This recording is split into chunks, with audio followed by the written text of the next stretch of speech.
No, thank you. Sleepy. You come back in an hour. Need sleepy. Please go away. Let me sleep for the love of God! It's now time for the Billy C. Morning Show, part of the Billy C. Boxing Network. Interact with the show at BillyCBoxing.com. And we're coming to you live from the Billy C. Studios in Lake George, New York. I'm Bill Calogero, and it's time for the Billy C. Morning Show. Good morning to everybody. Hope you're doing all right this fine morning. We're glad to be with you. And, of course, we're glad you're with us. Today's show is being broadcast on Fight TV. And we might have a special guest coming up later in the week. Fight TV is celebrating their one-year anniversary being on air. So we'll keep you posted on that. If you aren't watching us on Fight TV, hey, you can get Fight TV on your handheld.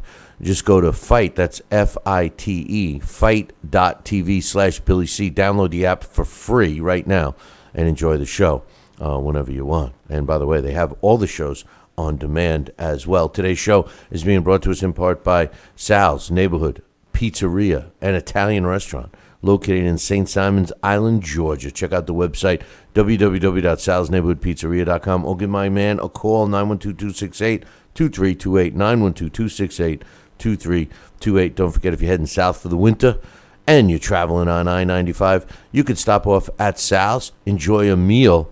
It's literally a 15-minute out-of-your-way detour off of I-95, and that includes stopping for some red lights. So if you run the red lights, you'll get there even sooner. Check out the website for the address, www.salsneighborhoodpizzeria.com. Today's show is also being brought to us in part by FireFan, a great new fantasy sports game for all sports. What am I talking about? Well, go check it out. Visit our website, www.billycboxing.com, and click on the FireFan banner, which is on the left-hand side of the website. And speaking of the website, BillyCBoxing.com has been revamped a little bit, and it's going to continue to be revamped. It's your best spot for all the news that's fit to print. It's right there on the front page now. You don't have to go searching. It's right there. So scroll down and check out all the news that we feel is fit to print. So it's right on the front page, BillyCBoxing.com. And finally, today's show is being brought to us in part by my book, Tom Molyneux, From Bondage, The Baddest Man on the Planet, is available right now where all good books are sold. And you can literally get a copy of it right now while you're watching the show. Just go to BarnesandNoble.com or Amazon.com. Find out why we got a 5-star rating across the board. Looking to get a signed copy? Don't worry about it. Visit our website, BillyCBoxing.com, and click on the book club section. And if you want something specific written, make sure you put that in the comments section. Speaking of comments, we've got some fight results to talk about, but first and foremost, the New England Patriots come from behind and beat the Falcons 34-28 in the first ever overtime Super Bowl. Tom Brady was named MVP of the Super Bowl, 51, and rightly so. The Patriots are actually right now the favorite to win next year's Super Bowl, Super Bowl 52. The Falcons jumped out to a 21-3 halftime lead, but the entire second half, the Falcons only mustered up a third-quarter touchdown and allowed the Patriots to score 25 points to tie the game and then score the winning touchdown in overtime to seal it. Tom Brady threw for 466 yards, a couple of touchdowns, and a pick. But talk about a classic game. I mean, a tale of two teams. One team looking like they were unstoppable in the Falcons, and the old grizzled veterans of the New England Patriots just didn't panic and rolled the arm and the hands of some great receivers, rode the arm of Tom Brady to win the game. Joining me right now with his thoughts on the game is my man Sal Rocky Senicola. What's up, Sal? Billy, what could I say, buddy? What a great game and a great morning for you and the fans out here today. Let's have a great one ahead. Let me tell you, it went down unbelievably so well for the Patriots and so unfortunate for the Atlanta fans. I know that Like I said Friday, I told you. When in Rome, do as Rome. So I was rooting for Atlanta. I thought in my heart wanted Atlanta, but New England. I told you in my head if I was going to bet the game, New England's got the experience. They know how to win. They've been there, done that. And what you saw happen in that last half of the game was totally what I was talking about. These guys just put it together. They dismantled Atlanta one piece by one piece, and their defense fell apart. And Brady did a genius job, and so did their teammates. It was a great game, one of the best ever. You know, the Falcons' offense was definitely causing the Patriots D a lot of fits in the beginning. Oh, yeah. But Bill Belichick, the genius that he is, made a couple of adjustments in the locker room during the halftime show, which incidentally was pretty good show from Lady Gaga. I got to admit, Yeah. I enjoyed it. They come out, and this is where I think the experience came into play, both as an organization for the New England Patriots and their top guys being Bill Belichick and, of course, Tom Brady. Yes. And, they started getting to, Matt Ryan and the Falcons' offense. And you got to give a lot of credit to the Patriots' defense, Sal, because they pretty much shut down the Falcons and then gave Tom Brady the opportunity to come back and make this a game and ultimately win. I mean, the last thing you want to do is put the game in Tom Brady's hands. The best thing they were doing in the first half was keeping the ball out of his hands. Exactly. Making him do some mistakes and making a couple of silly decisions. But it seems like they abandoned that. I think it's just, the Patriots have that attitude. We've been there, done that. We're going to win no matter what the odds are, and I think they proved it last night. Yeah, absolutely. Like I said, Billy, it was such an exciting game, and even the post game shows with father and son there on the sidelines and talking about Howie Long, and it was a storybook. It really was. And I saw in that fourth quarter, they panned the cameras, and you saw the sign of the eyes of defeat as Atlanta was on the sidelines. Everybody that they showed was just looking like, wow, how the heck did we blow this one now? And it was just unbelievable. It really was one of the best Super Bowl games I can remember. Of course, you're not going to like when I say the other one. The couple of the ones that I like was also the ones when my New York Giants beat the New England Patriots. Yeah, well, that was a great game. That too. luck. Luck. Rode with the Giants when they won, and there was certainly luck with the Patriots. No disrespect to Tom Brady, but that one catch, that it was an unbelievable catch. I don't have who made the catch. I think it was.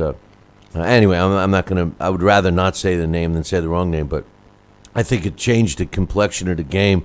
The way it looked like it was going to be an interception, then it looked like it was going to be a breakup play. And then before you know it, he makes the reception off of the defender's foot. There was 3 Falcons all over him. Yeah. And he comes up with the catch that I think changed the flow of the game. Well, yeah, I think you're right. Like I said, the shift of momentum, you keep poking at a balloon, you're going to deflate it. And that's what they kept doing. They kept poking at Atlanta, and they poked, and boom, all of a sudden, all the air fell out. And they just became average Atlanta. And it was a shame because, Atlanta deserved to be there. They were running away with the game.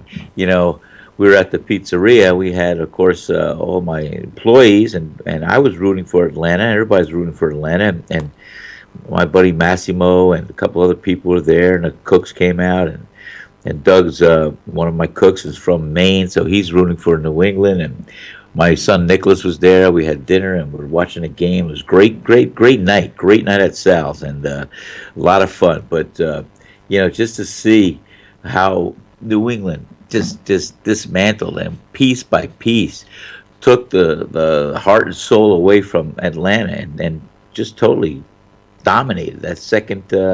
Not even, I don't want to say the whole second half, but I think there were 30 unanswered points that that New England Patriots put up there. Yeah, well, hey, it's over now. That's what winners do. Winners know how to win. That's it. Well, I You think gotta the fight key. to win. That was a fight. That was a heavyweight championship of the world going 15 rounds. How's that? That was an Ali Frazier.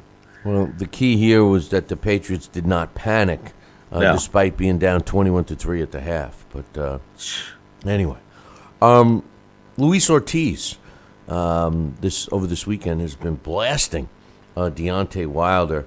And everything he's saying is true, Sal. I mean, let me just get some fight results that matter go out ahead. of the Let's way. talk about Speaking of heavyweight division, undefeated German heavyweight Ajit Cabello improved to 16-0 with 12 knockouts when he scored a 12-round unanimous decision over Hervé Hubenot, who drops to 26-2 in the process. Cabello picked up the vacant Euro heavyweight title. The way judges saw it, 117, 111, 117, 112, 119, 109 was the way all three judges scored that one. In some other heavyweight action on the other side of the pond, Christian Hammer improved to 24 wins and 4 losses when he scored a 7th-round stoppage over David Price, who, for all intent and purposes, David Price, he's been exposed, and now he's just a proverbial punching bag. A gatekeeper trying to make a few bucks before he's not worth the price of admission. He drops to 21-4, despite him winning an Olympic medal. He certainly seems to have run out of gas in the pro ranks. So Christian Hammer back on the right track. And also one other fight I wanted to mention, Chris Eubank Jr. Stopped Reynold Quinlan in the 10th round, 2 minutes and 7 seconds of the 10th round, to improve to 24-1. Quinlan drops to 11-2. So we'll keep everyone posted on those 3 fights. But getting back to what I started to say, Luis Ortiz, who many people feel may be one of the best, if not the best heavyweight out there, basically went on a rant this past weekend and was saying some stuff, Sal, that I agree with 100%. He basically says, when I look at, and this is from Luis Ortiz, he says, when I look at Deontay Wilder, I see an unsure, scared fighter. He's crazy with his technique. He's worried about being hit. When you're that worried about getting hit, when you finally do get hit, you usually get knocked out. Apparently, Luis Ortiz got pissed off because Deontay Wilder said in public that he would want to fight. He would have wanted to fight Luis Ortiz, but since he tested positive, he doesn't want to fight anybody that's on performance-enhancing drugs. And Luis Ortiz said, "Hey, listen, I signed up for the WBC VADA clean boxing program last year. Stop using that excuse to fight me." He said, the bottom line, this is all Luis Ortiz says, he's scared. The more he can use my failed drug test against me, he will. He and DeBella are saying they won't fight me because of that. That was years ago. Incidentally, it was 2014. He says, and since that unfortunate incident for which I was punished, I have been tested a dozen times since then and have come up clean. Now he's trying to say I haven't signed up for the VADA Clean Boxing Act. Guess what, Deontay? I signed up last September when I was notified that all WBC contenders needed to be part of their new clean boxing program. I filled out the paperwork and my trainer submitted it to the WBC so he can stop using that excuse to avoid me. I got nothing to hide and I don't have to prove any longer to anyone that I'm clean. Wilder's nothing but a paper champion who happened to have been in the right place at the right time against the right opponent with, mostly importantly, the right promoter. That's all he says. That's all he is. Ortiz says sooner or later, Wilder will run out of excuses to avoid him, or he'll be run out of boxing. He says, my mentality was always to beat whoever was the best fighter in my division, period. I don't handpick my opponents. This is all weird and new to me. He can't run for much longer, though. I assume he will try to unify or vacate before he has to fight me. He can't unify with the Joshua Klitschko winner because I'm the mandatory above any unification fight, and I will not be jumped over. So he can try to beat up Joseph Parker after his next fight, then retire the the paper champion he is. I got to say this, Sal. I agree. I agree with everything Luis Ortiz says. I mean, Deontay Wilder, I've been saying for a long time, Deontay Wilder really, aside from himself pounding on his chest, how can anyone say that he's a real champion? He has no one on his resume to boast about. And I believe Luis Ortiz is the guy that a Deontay Wilder has to fight to prove to people like myself that he really deserves to be a champion. I agree with everything Luis Ortiz is saying here. What's your thoughts? Well, yeah, he spelled it right out, and he called him out, and I think he has a right to do so, and I think it's right on too, and I believe you. I believe him. Yep, I think these guys should get in a ring, and anybody that Deontay Wilder faces, it's like on a larger scale with the heavyweights versus the welterweights. He's been pulling the Floyd Mayweather route to success, and that game book, you can only stave off so many opponents that are all coming to get you. I mean, that's the whole thing. There's so many top guys out there in the heavyweight division that I don't think Deontay Wilder could beat. Well, I mean, the issue here is that he needs to fight them. He needs to fight them. Well, that's the whole thing. How could you be a paper champion and not fight the best out there? Well, I mean, the thing with Wilder is he's constantly fighting these guys that are just not relevant to a title in any way, shape, or form. In today's sport of boxing, where there's so many title holders, at least go after somebody that's relevant. Yes. This is a guy that picks obscure opponents. I mean, his next fight, he had the injury that he had to pick another guy. But, I mean, they're making it like it's a last-minute sub that he still has 4 weeks to train, Washington does, So I don't know. I think Deontay Wilder is clearly a fraud. And until he beats a guy like Luis Ortiz or any of the top guys. And I also agree with Ortiz. No disrespect to Joseph Parker. I know he holds one of the belts, but this was another guy that was hand-fed cupcakes and ate them and ended up shitting out a world title. I got some news to talk about with that. With his first mandatory fight is against Huey Fury, who's never fought anybody of note. So I mean, the whole this whole championship, people that are saying who they're champions, for the most part, a lot of them don't even have to fight anyone near good in order to be a champion. Right. I know. Well, what you said, I'll never forget. My comeback fight, 3.5, almost 4 years now. When I went back, you and John, we were talking because I said, guys, I want to keep going. I want to go on. Now, I had a torn rotator cuff, so it didn't look like I was going to have that opportunity after that happened. And that would have taken another year to heal up. But you also made it sound like the division said, Sal, the way it is, 25 years later in a fight game, anybody can get a belt. And it's not going to mean the same as you thought it would have meant to you 25 years earlier. And you could probably get 5 fights and you'll get a title shot. And I was like looking at you like, come on, really? And but you know what? After what I've seen over the last 3 years, it's as they would say, it's spot on.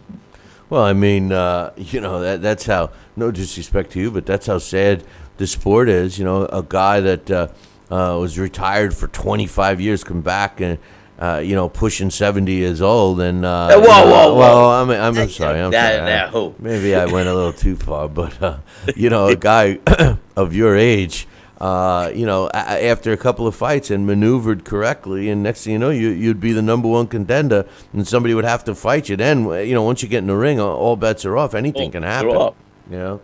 But I would, lead me to the water. I'll do the drinking. Yeah, no, I hear you. A couple other things I wanted to mention real quick, and then I got some emails to read. They made it official on May 6th. Saul Canelo Alvarez against Julio Cesar Chavez Jr. Will be taking place in Las Vegas.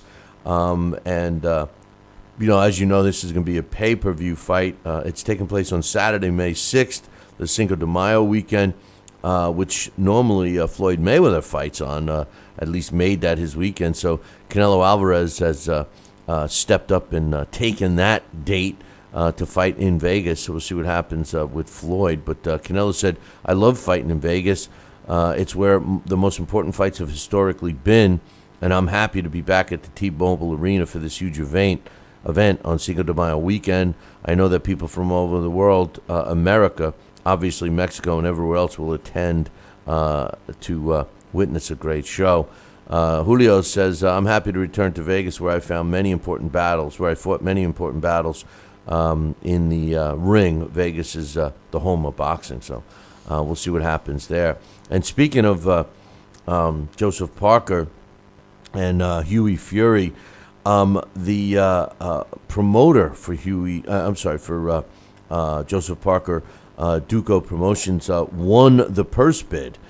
Duco Events picked it up for I think $3 million, or at least $3 million of the New Zealand dollars. It's looking like $3 million bucks, but it's going to be taking place April 1st.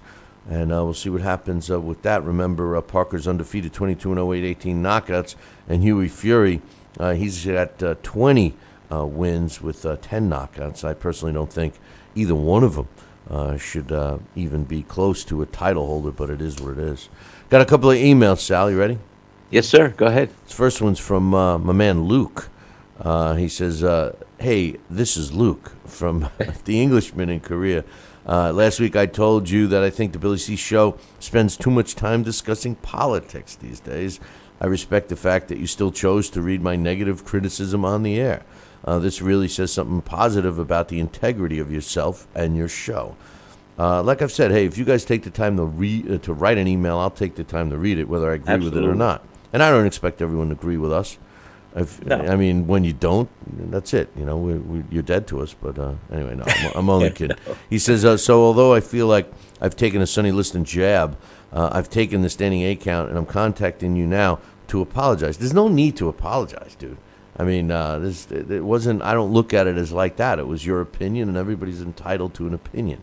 He says, in particular, I'm sorry for my choice of words. When I said the political chat was sending the show downhill, that was bad from me to say. You had asked your listeners for suggestions on your show, and I now realize that my email didn't offer anything constructive towards that decision. He says, for me, the thing which puts the Billy C. Show so far above the others is that you and Sal are happy and willing to refer back to the great fighters of the past. Too many boxing shows and podcasts seem to dismiss anything before Floyd, and consequently, too many brainwashed fans place too much emphasis on the unbeaten O. Can't disagree with that one, right, Sal? No, I'll tell you, I like this email from Luke. Thank you. He says, my suggestion for 2017 would be for your show to dedicate a special focus upon any televised fight, particularly undercard bouts, where we see two young unbeaten fighters going at it. Hopefully more fans will learn that the true warriors take chances. If I look at the top 5 fighters of all time, in his opinion, Robinson, Armstrong, Langford, Ali, and Greb, only 2 of them even won their first 5 fights.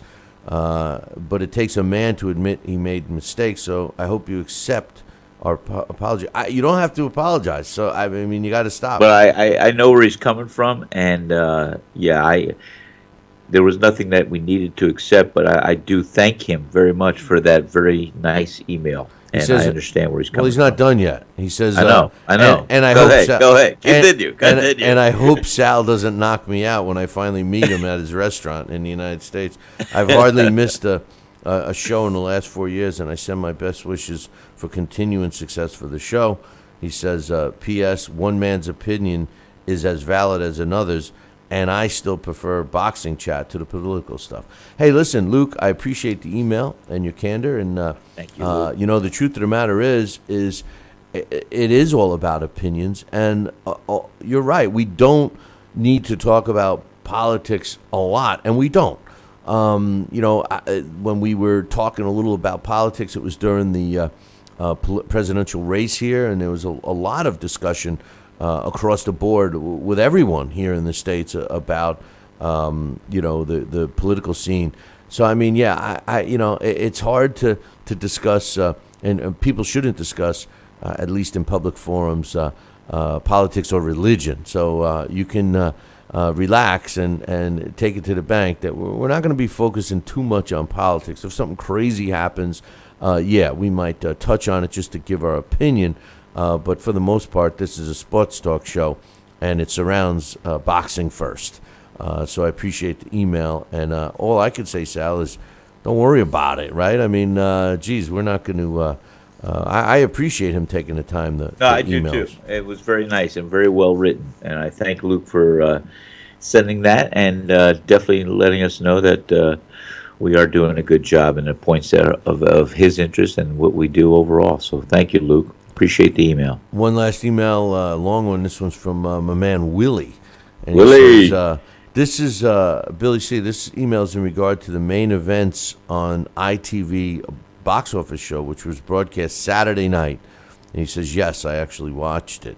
When I was in the chat room the other day, I asked the guys who they thought would win the Price versus Hammer fight, which was on the Eubank Quinlan undercard. And Coach replied, Willie, you'd be better off watching some cartoon shows. And both Coach and Dak said Hammer would most likely win. Well, they were both correct. I did watch the fight, if you call it that. And I got to say, what a effing embarrassment it was. Both Price and Hammer were totally gassed out by the second round. Price looked like a lumbering zombie. And I don't mean any disrespect to the zombies out there. He says he came into the fight weighing 275 pounds, and he looked like he just come from a binge. He just looked like he just came from a binge at a burger bar, followed by a couple of beers in his changing room. Judging by his performance in the ring, I got the impression that he just didn't train at all. And I'm not exaggerating. He really looked that bad. Hammer didn't look so good either, coming in at 265 with his little man boobs and his Michelin man gut. Michelin man as in the tire man gut. He says, don't they have mirrors in their gyms? In the first round, Price managed to keep Hammer at the end of his jab. By round two, the Merseyside man found himself on his back foot, and he let Hammer constantly walk him backwards into the ropes. Why the F is such a big man allowing a smaller guy to walk him backwards? And then he just stayed there and cover up while Hammer kept punching around and threw his guard. Throughout the fight, Price demonstrated that he had no idea how to control the distance. He came under heavy attack in the fourth as Hammer kept landing rights, and the fifth round was more of the same, but Price retaliated with a sneaky right uppercut and sent Hammer to the canvas, but didn't have enough time or energy to capitalize on it and finish him off. Hammer had Price in trouble by the end of the sixth, and with an uppercut, and both men traded after the bell. In the seventh, Price found himself up against the ropes again with Hammer landing a number of hooks upstairs. Price was so gassed out by now that he couldn't even cover up, and he stayed bent forward with no guard, allowing Hammer to have free shots at his head. Thankfully, at this point, the referee stepped in and declared Price unfit to continue. I think the reason that Hammer won this fight is because he was the least gassed out of the two. It was a pathetic affair. Price couldn't even stand up for the announcement at the end. I can't see Price coming back from this, and I feel he should now realize that he just doesn't have what it takes to fight at the high level. He just hasn't got the fitness, and at best he would be fodder for young up-and-coming heavyweights. I think his plan was to win this fight, which he may well have done if he trained for it, and then go on to have one last fight against one of the big guys in the talented division, just for a retirement purse, knowing he would have zero chance beating guys like Joshua Klitschko, Wilder, Ortiz, and those other guys, knowing and any of those other guys. Maybe the best thing for him now to do is stick to driving around in his plumber's van and forget about trying to get rich in the boxing game. I think it's the end for him. He's got a couple other comments here, which I'll read, but this is the type of fed-up attitude that we need in the sport of boxing, Sal, because if more fans like Willie get so fed up and turn it off and stop watching it, I think that would force the promoters and the networks to start to get better quality matchups. I mean, we do see really good matchups in drips and drabs, but then there's more of a plethora of unworthy matchups that we got to sit through in order to get the good ones. What do you think? Well, I think so. You know, we have. I'll tell you what. This year, let's see how we pan out with this month of February. We've had a couple good fights that we were offered and we watched and we enjoyed seeing in January. And like we often say, Bill, every fight can't be a world beater, can't be the one the dream match that we want to see. But to give us a saturation or to give us a good dose, a constant dose of well matched fighters entering the ring. That's what the fans are looking for and waiting for. And the other side of the coin is, are the fans, the secondary or tertiary fans that do watch the sport and follow the sport, are they all that much into being proactive enough to shut it down or to walk away or so? Some of them have been brainwashed and can sit through a fight that's a mismatch or could do this or could do that according to the playbook of a Floyd Mayweather, and they understand that's the best that the sport's going to give them, and they're going to be happy with it.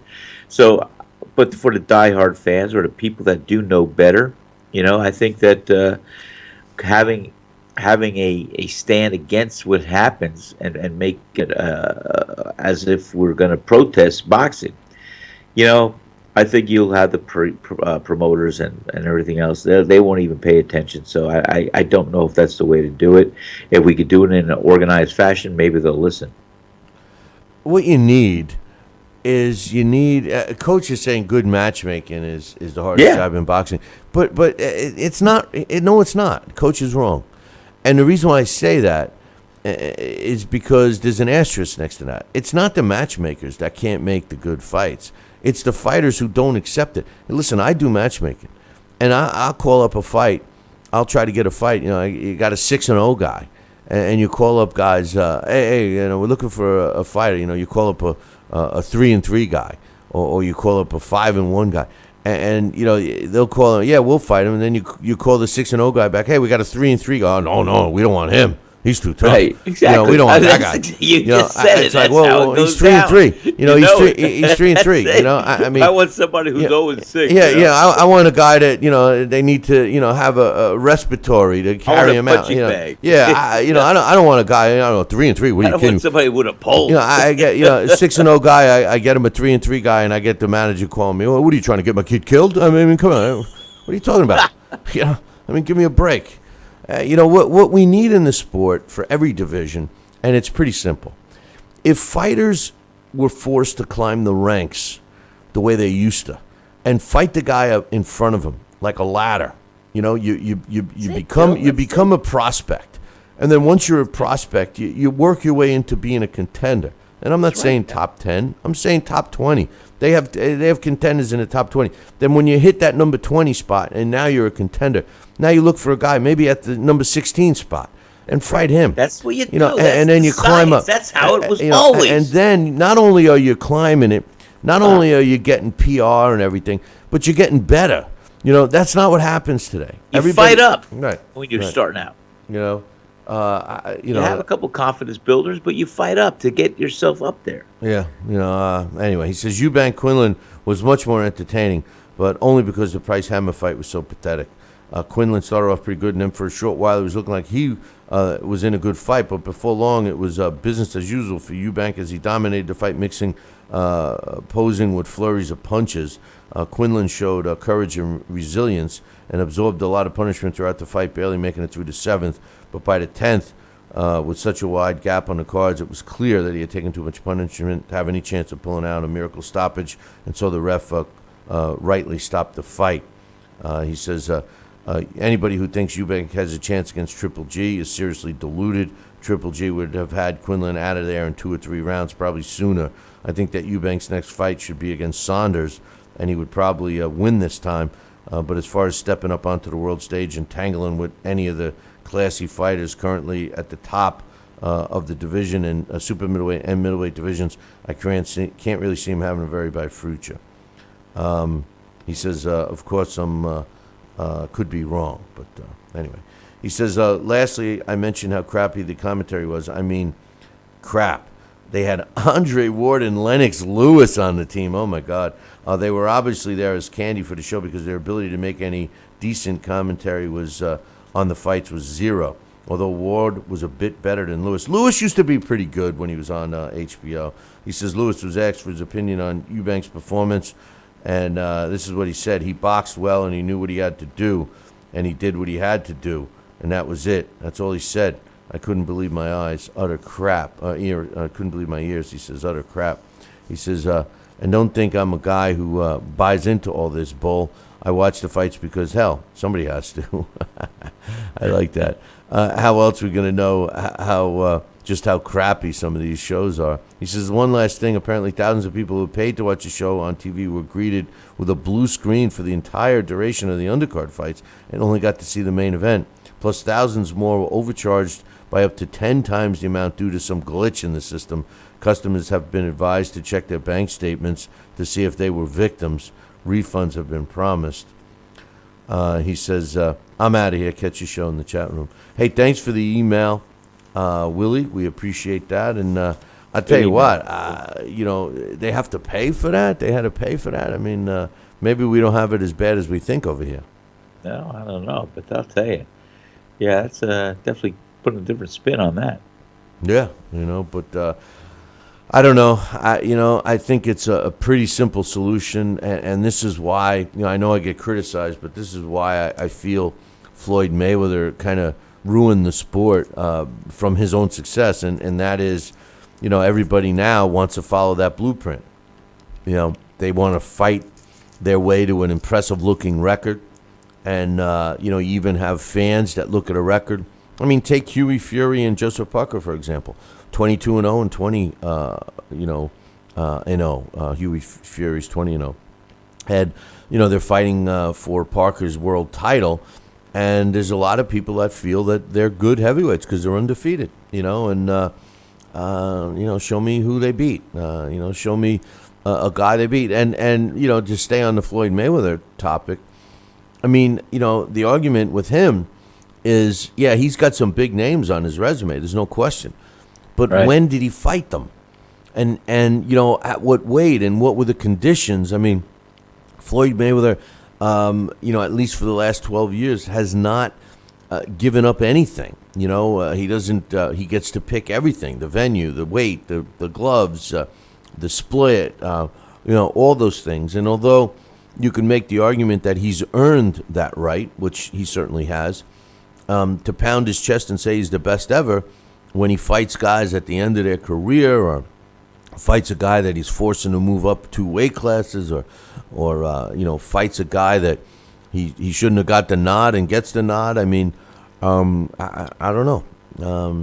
I think everybody wants to emulate success, and Floyd's bank account shows that he's a successful guy. And, the end of the story is people want to get undefeated records, but they don't want to fight anybody. And I've always said that it doesn't help the fighters, Sal. No, it doesn't help the fighters in the long run. No. Now Coach is saying, who did Tyson fight in his first 25? Tyson fought whoever was there. You know what I'm sick of? I'm sick of people complaining about eras that fighters have no control over. Listen, I was never a big fan of Lennox Lewis, but Lennox Lewis fought all the heavyweights that were available to him. Yes, he did. Mike Tyson did the same. You can't blame Mike Tyson for the division not being chock full of talent when he came along.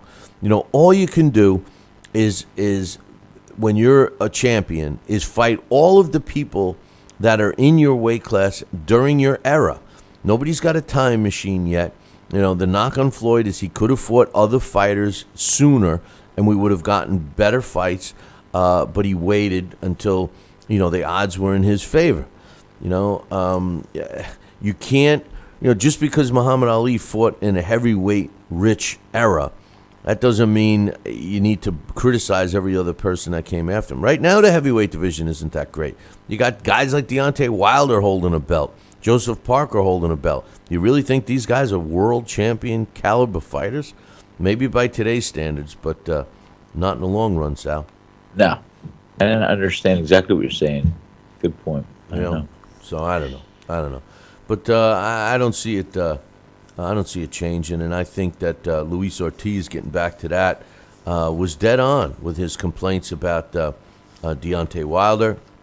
I think that Deontay Wilder is a guy that pounds his chest. He acts like he's, I mean, when you ever see him outside the ring, and I mean, he acts like he is like people throwing rose petals down before he walks into a room, and it's so far. Everyone's in on the joke but him. That's right. I don't get it, Sal. I just don't understand. I don't understand how the fans act like he's so great. A handful of fans that have bought into his bullshit, and the people that drank the Kool-Aid. I mean, I just don't get it. Must have been cultivated early on. I understand what you're saying, Bob. I understand. Well, I tell you. It's unfortunate. And you look at the Super Bowl that we just dealt with. Yeah, I said, it was a championship fight right there. I mean, here you got a team. Here you got the young up and coming team, so to speak, in the Falcons. Even though their quarterback has been on that team for a decade, and some of their stars are no spring chickens. But here they come. And, they basically shoot their load in the first half. And the slow and steady tortoise of a team like the Patriots, with the proven veterans, the proven system, the discipline, all those things that we talk about in the sport of boxing, come back and win a late-round stoppage over the Falcons. And, hey, listen, I'm a Jets fan.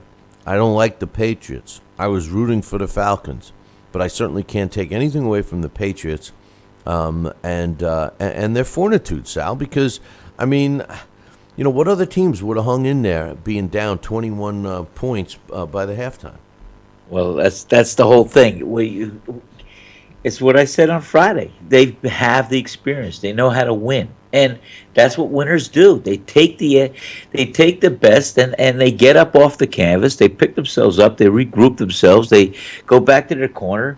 They listen for the input of what's going on. They come out and they know how to handle someone's offense, and they know how to be defensive. And it's how to turn on their own offense. And that's why I can analogize it to a great championship fight. And the cornermen, halftime on the Patriots side, I mean, they instructed their fighters, their 11 fighters, how to go out there and win. And the 11 fighters were still just slapping the dust off their knees, getting ready to get back into the game. They did it inch by inch, round by round. And they came back, and they delivered that knockout blow with the overtime touchdown. That's a hell of an analogy. Yeah, well, I still think that, Deontay Wilder, I want him to do well.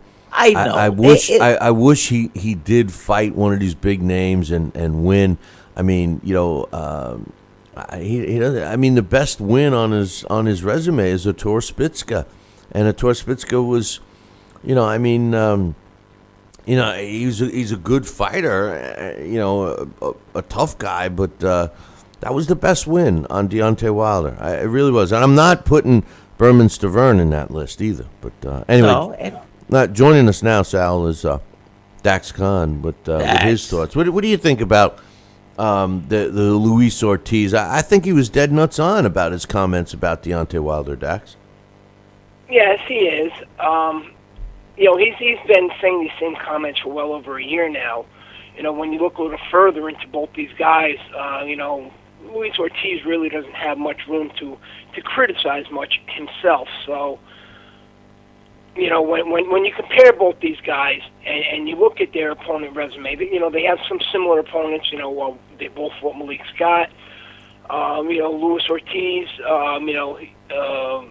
He's got Brian Jennings. Lately, he's fought with David Allen. He's got a blown-up cruiserweight in Latif Coyote, where he tested positive for PEDs in that fight.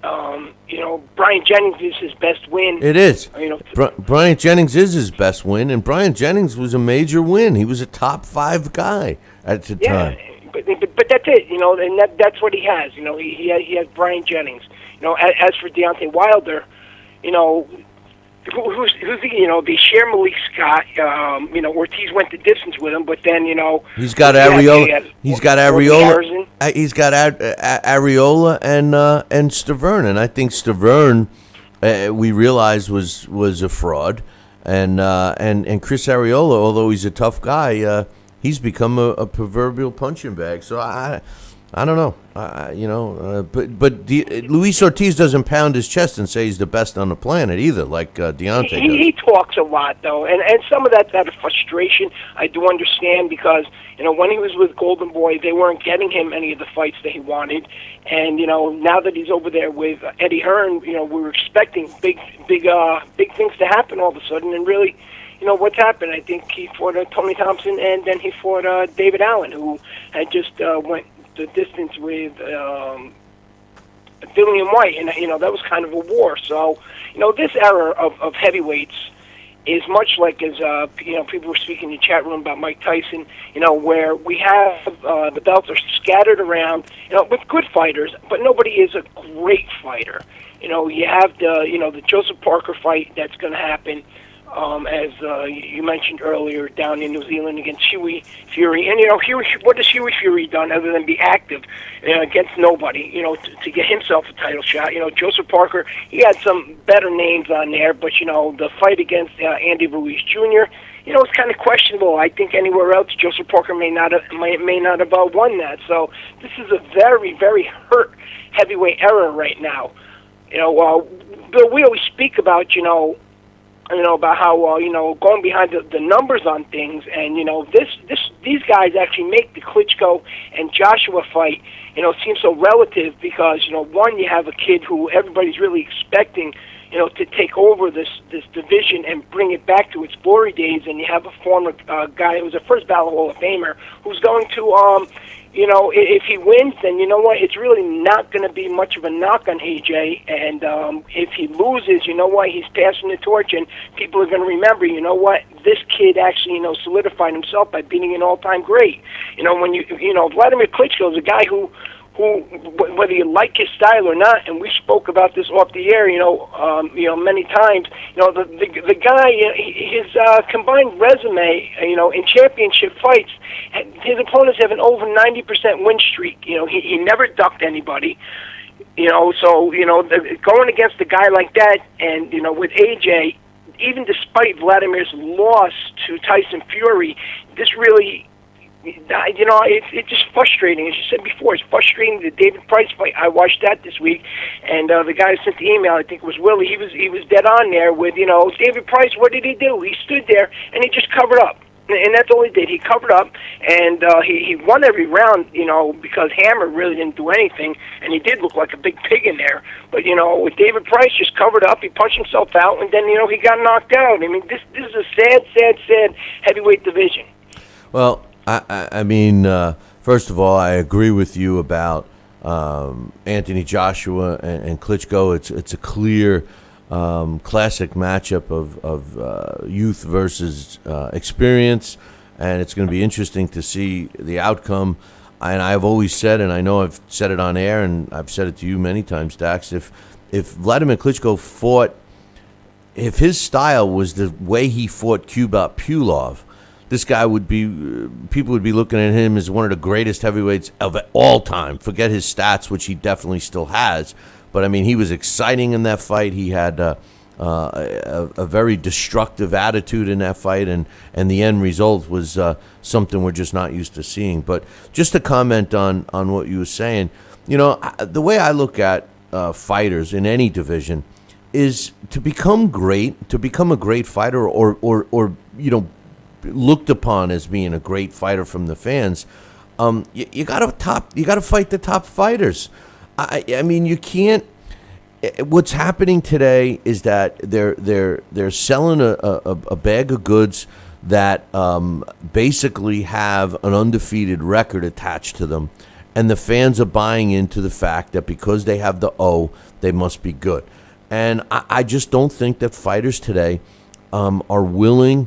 Whether it's the fighters or their management, they're not willing to go in there and test themselves, challenge themselves, and risk, not being great to be great, if that makes any sense. And Absolutely. And that's the problem. Today, unlike people who criticize you all the time, they criticize me, and they criticize a lot of people who've been watching the sport for 20, 30, 40 years, or more, however you want to say it, that, you always compare the old-time guys against the new-time guys because you just can't understand the time change. But, the reason why the words you just said is the reason why fans today are uneducated fans. If people want to take offense to that, I don't know what to tell them, but they're uneducated fans. They base their opinions on what they like and what they don't like. It has nothing to do with what takes place in the ring. They base it on, I don't like that guy. And that's all it is. If they like somebody, they can fight all the cupcakes and all the showcase fights they want. It doesn't matter how many they do it, and as long as they're winning, I like them. They're great. But if they don't like a guy and that guy's fighting nothing but the best out there, you know what? Everybody he faces is overrated. There is no subjectivity where I don't like that guy, but he's good. No, I couldn't agree more. Cool. And Triple G is a great example. But anyway. Absolutely, yes.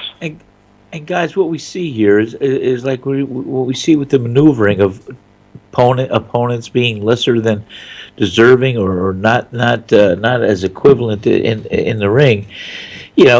When you're afraid to lose, you're afraid to win. And I don't mean just getting the W, but being something special. If you're going to fight scared, or you're going to fight somebody, you're not going to win. And that's these guys want to beef up and want to do things, and it's not easy. It's not easy. No. And you know what? Yeah, but it reminds me of a classic line, Sal. Once said by Kermit the Frog. It's not easy being green, So, this is how when I speak about how uneducated the fans are. I had somebody tell me the other day when the Klitschko and Joshua fight was mentioned. Do you know the reason why this guy chose Anthony Joshua? Because he's a gold medalist. He'll give Vladimir a boxing lesson. Vladimir has never been in the ring with a gold medalist. He doesn't know what it's like to be in there with somebody of Joshua's caliber. I just had to shake my head. Really? Well, obviously that's a selling point because Klitschko. Listen, I'm not a huge fan. He's a gold medalist. I'm not a huge fan of Klitschko only because of his style, because it's boring to me. But I can't ever say that Vladimir Klitschko, whether he wins, loses, or draws with Anthony Joshua, he's never avoided anyone. He's never been a class act in and out of the ring. I mean, he's the definition of what a champion should represent, in my opinion. Absolutely, and at times, because for so long, he adapted that style that Emmanuel Stewart helped him with. Vladimir Klitschko, he did become boring for quite a few times. Effective, but yes, boring. But the guy, is himself is a former gold medalist. Early in Vladimir's career, people forget what a machine he was. Just destroying everybody. His defense was so lax that that's what caused him, to get knocked out. He got knocked out early. I think Ross Thompson knocked him out, and then of course what happened down in South Africa with Corey Sanders.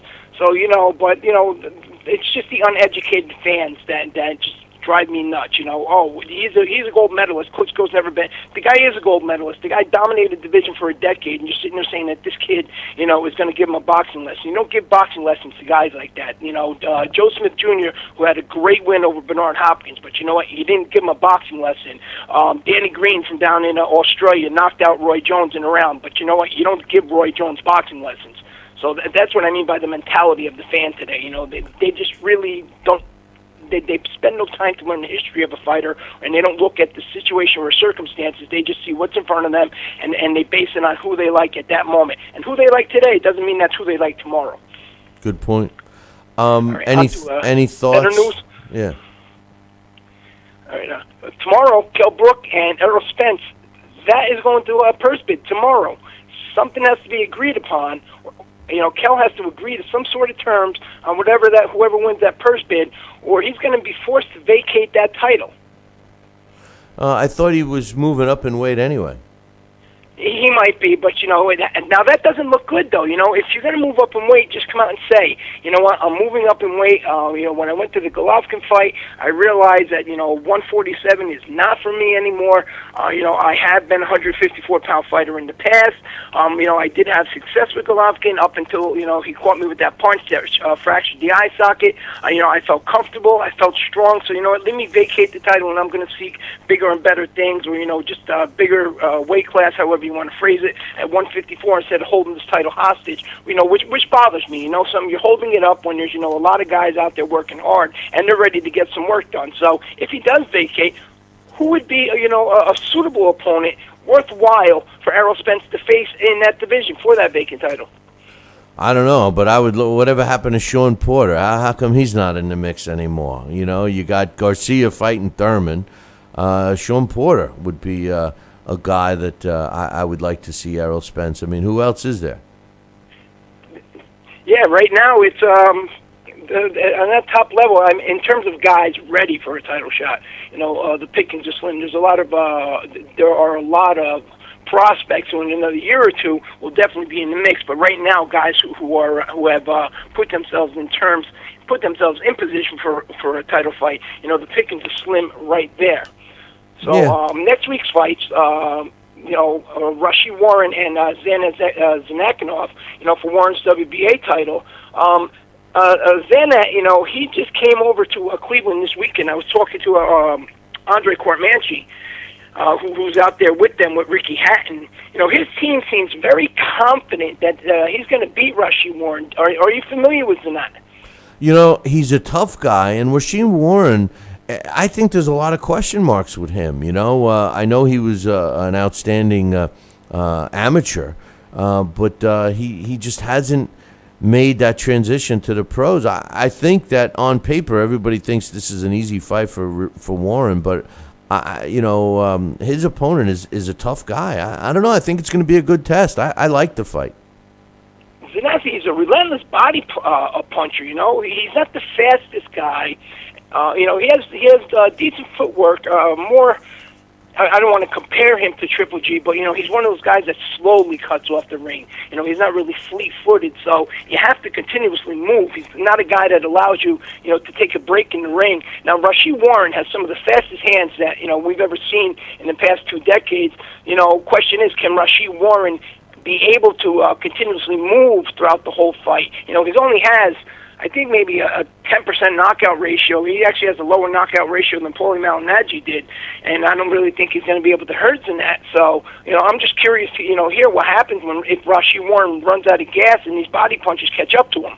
Well, Zanat has to catch him. You mentioned his hand speed. He's got blazing hand speed, but he's also got some decent footwork. So you might see a guy that's bouncing around ring post to ring post, trying to pick his shots in a not so exciting fight, but gets the points. That footwork, and now the winner of this here, the winner of this is going to be the WBA champion. I think this is part of the WBA's plan where they're trying to eliminate the other champions, because as of not right now, I think he has the interim title. So, they're going to, that's going to at least cut down on one of their titles anyway. But, it's going to be a very interesting fight. Now, the main event there, Robert Easter Jr. Against Luis Cruz, I really don't see that being as much of a fight. Luis Cruz is, maybe B-level at best. Now, with Mikey Garcia in that division, Robert Easter Jr., him facing Mikey Garcia, if he should win this fight, that's something that should happen in 2017. Or do you think that's something that his team is going to try to avoid and maybe make the fight with Jorge Linares after Jorge Linares wins his next fight, which I believe that he's going to win the rematch over there as well. I thought that the talk was Linares against Mikey Garcia. It's a bigger name. I mean, Robert Easter's still young. A lot of people don't feel he deserved the title shot and ultimately a title at this point in his career. So it's going to be interesting to see. I think it all depends on the performance that he has. But I agree with you. I mean, he's not in there too tough, similar to his whole career, except for his last fight was a good one. Yeah, this is true. It's again, that just keeps relating back to the conversation that goes on continuously on, these titles going to people that, not that they're not in their future would they have won a title, but it's just happening way too soon. Sammy Vasquez, we didn't get to talk about that. We speak about David Price earlier. A guy who had a solid amateur career, but obviously he is not he is not pro material.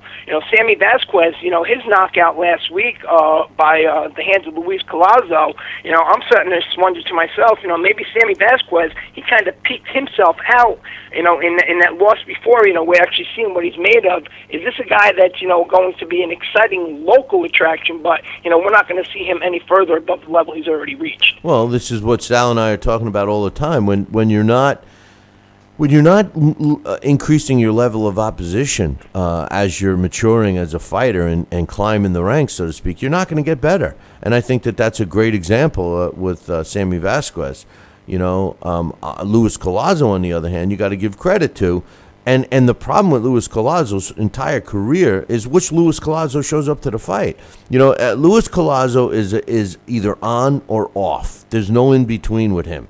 And when he's on, he's a tough out. He's caused a lot of fighters fits, and he's won some fights when he was supposed to lose, and he's lost some fights that he was supposed to win.